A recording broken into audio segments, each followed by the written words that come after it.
Okay, so as you all know, our today's topic is maintenance and alimony under various laws.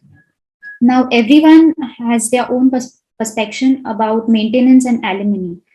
Some may think that maintenance is something which is very mandatory. Some may think, what is alimony? Is it permanent? Is it interim? Or how is it? Now, to give you an introduction about what is maintenance and alimony, let's move to our next slide. Now, what is alimony and maintenance? Both of them are similar to each other but are different from each other. The terms are different from each other. Now, let us see what is alimony. Alimony is a legal obligation on a person to provide financial support to their spouse before or after marital separation or divorce. Now, alimony is a thing, is a concept by law, which is only between a husband and wife. Alimony is something which is given in a one time settlement amount. Now we will look at what is maintenance. Maintenance is an amount to be paid by the spouse to the other dependent spouse, children, or his parents. Now, alimony, the concept of alimony comes only between a husband and a wife, while the concept of maintenance is between the husband and wife, the husband and his children and his parents. Now we'll see the difference between alimony and maintenance. Alimony is a one-time payment, while maintenance can be monthly or one-time. Now, what is monthly or one-time payment? Alimony is a settlement amount, while maintenance is something which is mandatorily to be given by the husband or a father or a son to his parents, to his children, and his wife. Now, alimony, like as we saw in the previous slide, is between a husband and a wife, while maintenance is between the husband and his children, his parents, and his wife. Now, maintenance can be monthly only when the wife or his children or his parents approach a court for the maintenance. Now, the concept of alimony is basically and only then when the woman or the wife approaches the court, while maintenance is not something which is granted only by the orders of the court. Now, in day to day life, also, if we may see where the husband and wife both are earning, or supposedly, if only the husband is earning, it is the duty and the job of the husband to pay some amount to run the household chores or household expenses of the home. So during that time, there is no such order given by the court where the husband has to pay 25,000 or some X amount to the wife for running the household expenses. It is given by himself. So maintenance also has two options when the wife or the parents or the children approach the court for their maintenance, for claiming the maintenance for themselves.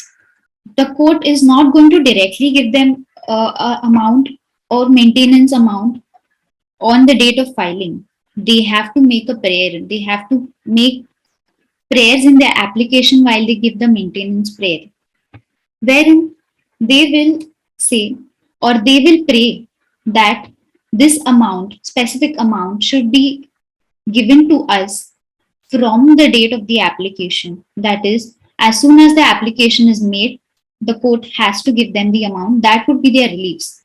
But the court is not directly going to grant them the prayer or the reliefs which they have asked for from the date of application. It is only after the matter has been heard that the court will grant them the amount.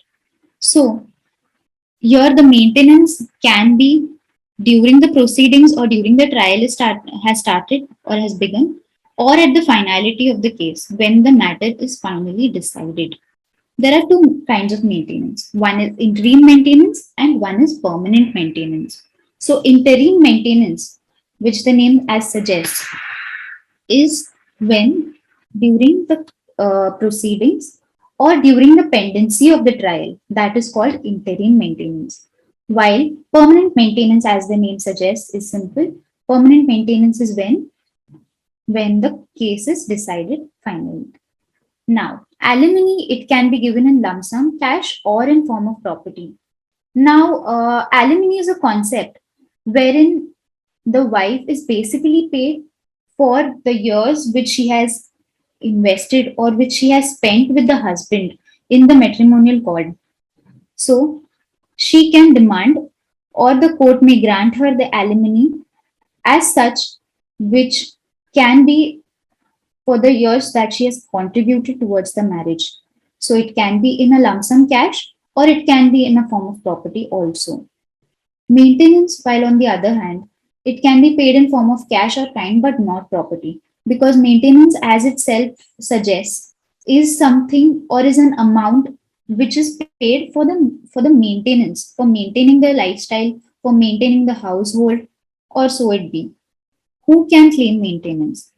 As I said, maintenance can be claimed by a wife, by the children, or by the parents. Now, here, the wife can claim the maintenance even if she is working or if she is not working. While the children, if they are minor and if they are major and are still not independent or are still in their studies, they can always claim maintenance from the parent. While the parents of the husband, they can also claim maintenance from their children because they are dependent on them. So the dependents of the husband or the male adult can claim maintenance from them.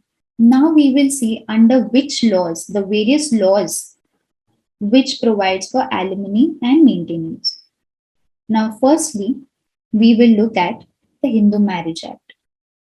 Thereafter, we will look at the Muslim Women Protection of Rights on Divorce Act, Indian Divorce Act, Special Marriage Act, and Protection of Women from Domestic Violence Act. Now, all five of these have different sections and different reliefs. They also have different definitions who can claim maintenance and alimony. Some are restraining, some have a wide definition. Now we will look at them one by one. Firstly, we will look at alimony and maintenance under Hindu law. So, under Hindu law, Section 24 of the Hindu Marriage Act 1955 says both the wife and the husband are entitled to claim maintenance from their spouse. So, now this is very interesting here in the Hindu law. Now, the other laws which we have seen, which we will be seeing further, like the Special Marriage Act, the Muslim law, and the Domestic Violence Act. So these laws do not have this provision that both the spouses can claim from each other. Only the Hindu law has this specific section wherein both the husband as well as the wife can claim maintenance from each other. Now there was an interesting case which I had come forward for, wherein the husband was physically disabled, partially disabled. He was in a wheelchair. So this wife had basically made an application for maintenance under the Hindu Marriage Act. So the circumstances changed so that when she had made an application for maintenance, the husband was physically fit and fine. He was not disabled at that time. So during the course of time, during the pendency of the matter, the husband was met with an accident and was partially disabled. So before the matter could reach the finality, the husband had met with an accident and he was partially disabled. So on this ground, he had made an application before the court under Section 24 of Hindu Marriage Act for maintenance of himself from the wife, because the wife was also working and the husband, now being partially disabled, was unable to work. And interestingly, even under these circumstances, the court had granted him maintenance from the wife. So this provision is only applicable under the Hindu Marriage Act. So, as you all must be knowing, and I hope you all are aware, that divorce is of two kinds: mutual consent divorce and contested divorce. Contested divorce is the one where we have to lay down the false grounds for claiming divorce from a spouse. So, when the couple decides to get divorced by mutual consent, the decision on the alimony to be paid by either of the party is on account of their decision. That is, they mutually decide the alimony or their settlement terms. While when the matter is a contested one, the parties make prayers to the court, and it is completely on the discretion of the court that the court grants an amount. Now, when we see alimony under Muslim law, it is a bit different. Here, women are the ones given the right to decide the alimony. According to Sharia law, the Muslim women are given the absolute right to maintenance. Their right remains unprejudiced even if the wife has a good financial standing and the husband is poor. So, here under Muslim law, the women are looked upon differently rather than the Hindu Marriage Act. So, here, even if the wife is in a good financial condition than the husband, she is entitled and she has the right to alimony. For the Muslim Women Protection of Rights on Divorce Act 1986 lays down the provisions for maintenance and alimony. So the Muslim law looks at women in a different angle. While the Hindu Marriage Act, we have seen, there both the husband and wife have the right to claim maintenance from each other. But here, the picture or the scenario is completely different. The woman, even if she is in a good financial condition, she is entitled to right of alimony. So basically, this is the different aspects or different angles or different definitions which the personal laws have laid down in their acts. So the definition of to look at a woman in Hindu Marriage Act is different from that of a Muslim law. Now we will see maintenance under Muslim law. So previously in the previous slide we saw alimony, the concept of alimony under Muslim law. Now we will see maintenance under Muslim law. So maintenance under Muslim law, here also the law looks at the woman in a quite different angle. If she has not remarried, now here we can see the rights of a remarried woman too. While in Hindu Marriage Act, we cannot, under Hindu Marriage Act, a woman cannot claim for maintenance from the husband after the divorce. But here it says, if she has not remarried and is unable to maintain herself after the iddat period, she has the right to claim maintenance from the husband. So Muslim law gives the right to a woman to claim maintenance even after their divorce, provided she has not remarried and she is not able to maintain herself. While she, on the other hand, she has children and is unable to support them. Yes, under Hindu Marriage Act, the children differently have their rights to claim maintenance from their father, but the wife does not have any right after the divorce has been granted. Here, if the woman has children and she is unable to support them, the children, she can claim maintenance from the husband. Now, the third concept here is, if there isn't anyone to maintain her, the magistrate would order the state Waqf board to pay the maintenance. Now, this is another new concept, wherein if there is no one to support her or to maintain her, her parents, her husband, her children, or anyone, the magistrate court has the powers to direct the state Waqf board to pay the maintenance to the woman. So, this is another new angle, another new aspect, which is only provided under the Muslim personal law. Now, when we look at alimony and maintenance under Christian law, so you must have observed that each personal law has different angles to look at the woman, at the situation, and under what circumstances a woman can claim alimony and maintenance, or in that aspect, if a husband can claim for maintenance only under the Hindu Marriage Act. Now we will see what the Christian law says. Now, under Christian law, Section 36, 37, and 38 of the Indian Divorce Act deals with the petition for expenses and alimony pending the suit. Now, we have seen what is alimony and maintenance. So, I hope by now alimony you all must be clear with the concept that alimony can be only granted at the finality of the case, while maintenance can be either during the pendency of the trial, that is interim maintenance, or at the finality, which is permanent maintenance. Okay.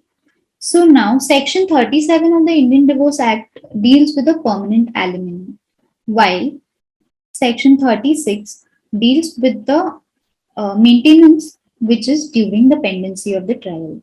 Now we have seen the personal laws. Next, we come to the Act, which is applicable universally to everyone, that is, irrespective of their religion, of the faith which they believe in. The woman can claim maintenance for herself and her children under the Criminal Procedure Code under Section 125. Now, what is the difference between the personal law and this act? Personal law can be, under the personal law, the maintenance can be claimed only if there is a matrimonial or marital cord between both the parties. When we see the CrPC, it is a criminal proceeding, while the maintenance which we have claimed under the personal law come into civil aspect. It follows the CPC, the Civil Procedure Code, while under Section 125, the proceedings will be initiated under the criminal law. So, as you all know, CrPC can be effectuated by the magistrate court, while the matrimonial ties or the dispute arising out of the matrimonial ties can be heard only in the civil law, civil court, which is the family court. So now we will see, apart from the above mentioned maintenance laws in different religion, there is also right to maintenance under Section 125, which was legislated as a tool for social justice. Under this section, a follower of any religion can apply without any restriction. It lays down provision for a husband to maintain his wife, parents, and children if they do not have adequate means to maintain themselves financially or suffer from any form of mental or physical disability. This section can be used by the parents also, while under the personal law, under the Hindu Marriage Act, the parents cannot claim for maintenance from their children, from their son. Okay, there is also a similar kind of law which also deals or also uses Section 125 for claiming maintenance from the other spouse. We will see that ahead. Okay, so under Section 125, it being a criminal complaint, it can be filed in the magistrate court as well as in the family court under Section 7 of the Family Court Act. The Family Court has later on adopted this and has the powers to now entertain this petition also in family court. Okay. Now we will see Domestic Violence Act. Now, Domestic Violence Act is a very fresh law. It came up only in 2005 after there was an increase in the Domestic Violence Act. While there were many laws which were already serving the same purpose, but the reliefs granted were not adequate for the women. Hence, this law, Protection of Women from Domestic Violence Act, was formed in 2005 and came into effect in the year 2005. Now we will see what are the provisions or what are the reliefs which are granted under this law. Now, under Section 12 of this Act, it allows a woman, only a woman, to file a complaint before a magistrate court for any of the reliefs provided in this Act, including interim relief under Section 23.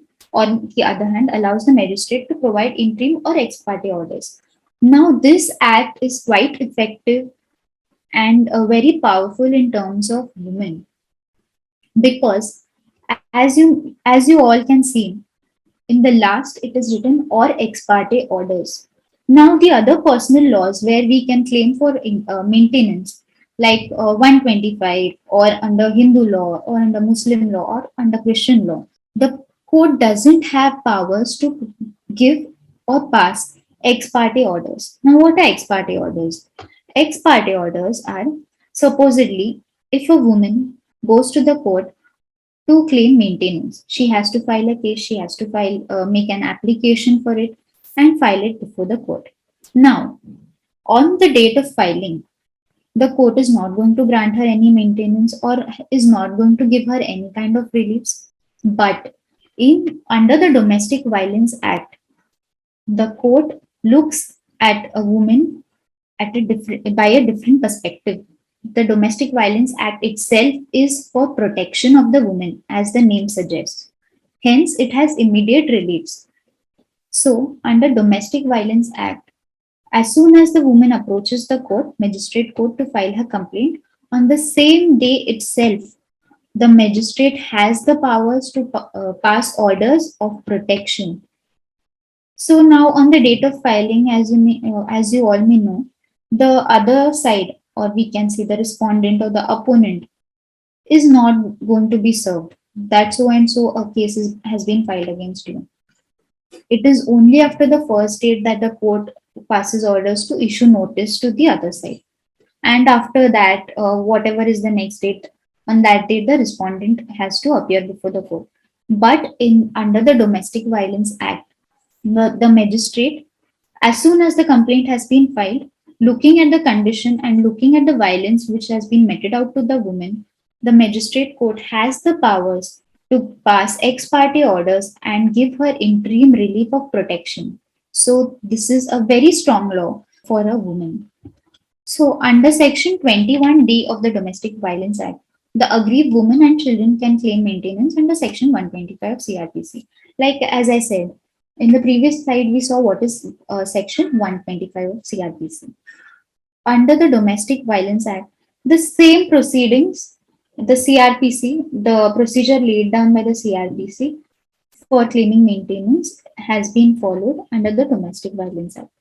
So, Section 21D of the Domestic Violence Act gives the powers to the magistrate or lays down the powers to the magistrate court to pass orders in favor of aggrieved women and the children who are claiming maintenance with effect of 125. So, whatever provisions are laid down in 125, the same provisions can be used by the magistrate to empower Section 21D of the Act. Supposedly, a maintenance order has been passed by the court against the husband that the husband has to pay rupees 20,000 for the wife and the children. The husband definitely will say, no, I cannot afford it, or I will not do it. So in that case, the magistrate court has the powers under Section 26 of 20 in brackets subclause 6 of the Act. The magistrate can direct the employer or the debtor of the respondent to directly pay the aggrieved person from the salary or the debt of the respondent. So this is a very unique power which the magistrate is being conferred by the Domestic Violence Act. Okay. In a cosmopolitan city where women rights and rights of a woman or empowerment of a woman are talked each and every day, the scenario in Mumbai is quite different from the scenario of a situation or the scenario of a woman in other state, maybe in the state of Punjab, where in Mumbai the woman is quite independent, while in the states like Punjab, the woman does not enjoy the same liberty which she enjoys in the state of in the city of Mumbai. So recently, the Supreme Court, in the case of Rajneesh versus Neha, I have provided the citation also. The court decided to first ascertain the income of both the parties while deciding the maintenance amount. I hope and I think many of you must have come across this judgment too, wherein now when a woman claims maintenance from the court firstly ascertains both their incomes. So now what does ascertaining the income means? So supposedly both woman and the wife and the husband are working. Their incomes would be ascertained by the court.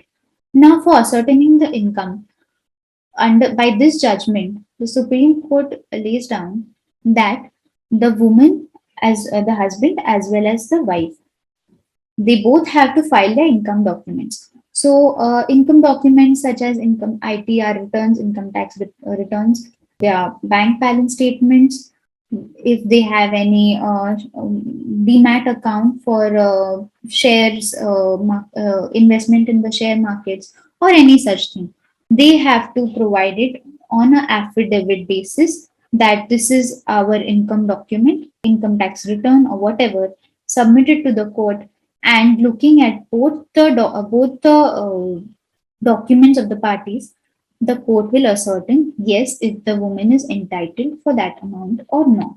So this is a very new and recent judgment which has come up, and nowadays the especially the courts in Mumbai, they insist that this assets and liabilities affidavit have to be filed when the case itself is being filed by the woman. Because, like I said, the Domestic Violence Act gives immediate relief to the woman. The Domestic Violence Act itself says within 30 days period, the interim maintenance application has to be decided by the court. So, as we look at this judgment, the court has come up with a concept that the maintenance amount shall be decided only after ascertaining both income of both the parties. Is the husband liable to pay maintenance if it is found and proved that the allegations and grounds of divorce raised by the wife were false? See, in this matter, since the divorce case is filed by the wife, right? If the case which she has filed also has prayers for interim maintenance or for maintenance, even if the allegations are found false, she has the right to claim for maintenance. I have two doubts. One thing is you were talking about personal law 125 of CRPC and DV Act section Yes. 23. So which will have the overriding effect? And if we file in DV Act, what is the time frame? Because even in 125 CRPC, I have read that it has a speedy. I mean, the person who is filing the petition, they will be getting a speedy recovery, even if we file it in personal law. Yes, yes. So, what about is there any time frame in DV Act? Yes, the DV Act itself lays down 30 days period from the date of application for instant reliefs and for interim maintenance at least to be given to the woman. While under section 125, there is no such provision or there is no time period which is laid down. Okay, so for interim maintenance under DV Act, you say within 30 days, Yes, party has to be given. yes. After hearing, or is it the first the judge will say you have to pay the interim maintenance and then the procedure trials will be going on? Only after hearing both the parties, the maintenance will be decided. About your first question, the overriding effect, there is a judgment which has come up recently by the Supreme Court, which says despite the Domestic Violence Act, so there was a party who had filed a case under the Domestic Violence Act as well for claiming maintenance, while the wife had also claimed interim maintenance under the divorce proceedings in the family court.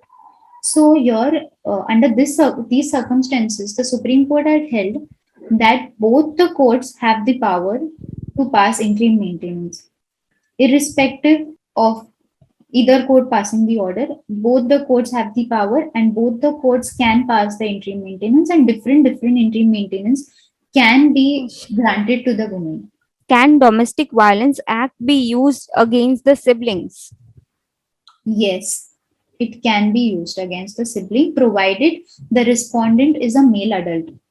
The proceedings cannot be against a female adult because the Domestic Violence Act itself in the definition says that the act is for the woman and can be filed only against the male adult. If we file a mutual consent divorce petition, can we ask maintenance under the DV Act, under the mutual consent divorce petition through mutual consent? No. So once the mutual consent divorce petition is filed, all their claims against the other spouse has been settled there and then itself in the mutual consent divorce. Yes, but if after the mutual consent divorce, there is any kind of harassment, then too they cannot file under the Domestic Violence Act because the spouse wouldn't be residing together under the same roof after the divorce. So they cannot file under the DV Act. And ma'am, how do the courts check the validity of the income documents filed by husband or wife? So when the ITR returns are filed, supposedly, or the bank statements have been filed, definitely the person will have to file the authenticated copies of the ITR returns, that is signed and stamped by a CA. The bank statements can be online or either stamped by the bank.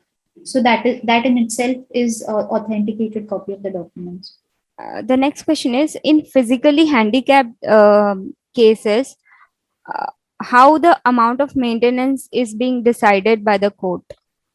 Yes, so whenever any kind of maintenance amount is being paid, the applicant who makes this application for the amount has to give a breakup of the expenses. We cannot say like supposedly that I want 1 lakh rupees because my husband is earning 5 lakh rupees.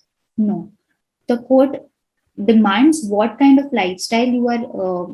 So she can be living in a very lavish lifestyle because the husband is earning 5 lakhs a month, wherein the court can also say provide the breakup of the expenses. Why? What is the requirement of 1 lakh rupees? What will you do of the 1 lakh rupees?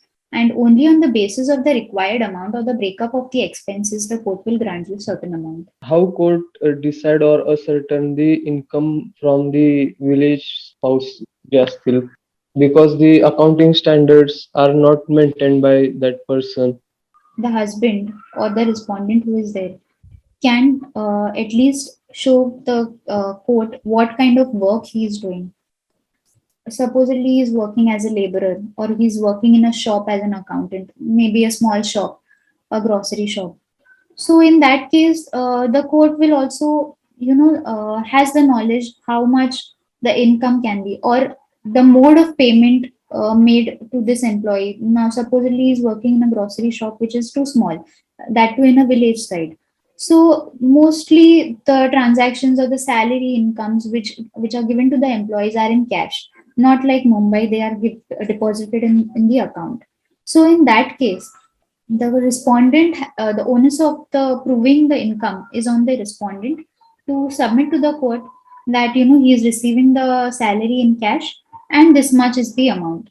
Now, proving it right or wrong is completely on the woman who is making the application. If the husband is not earning, can wife file for maintenance? She can definitely file for maintenance because many a times what happens is when a wife has filed for a case, the husband purposely, intentionally leaves his job only to show to the court that he's not working and he doesn't have any income source. But that is adversely taken by the court because he's an able-bodied man. Is an able-bodied man and he can work. He has worked previously, but has intentionally left his job or purposely not doing the job only to not maintain the wife.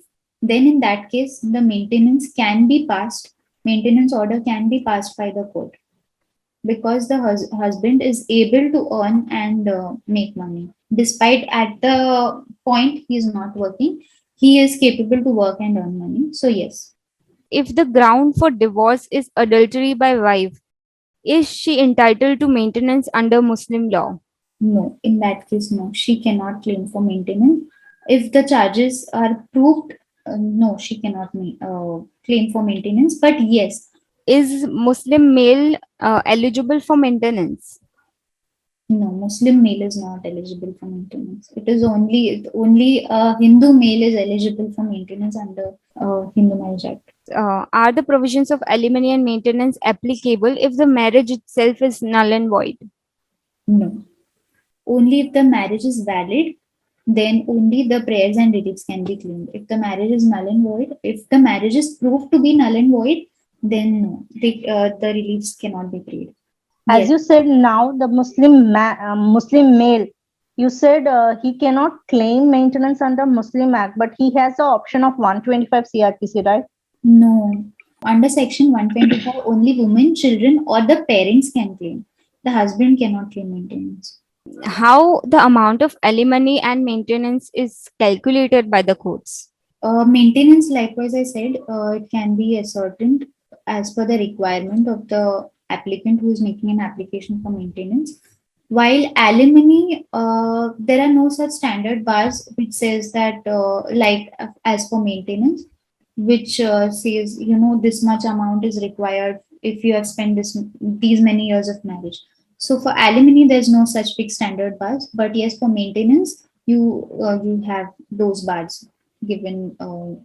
I mean, as per the requirement, how much amount is required for maintaining per month for the applicant or for the children.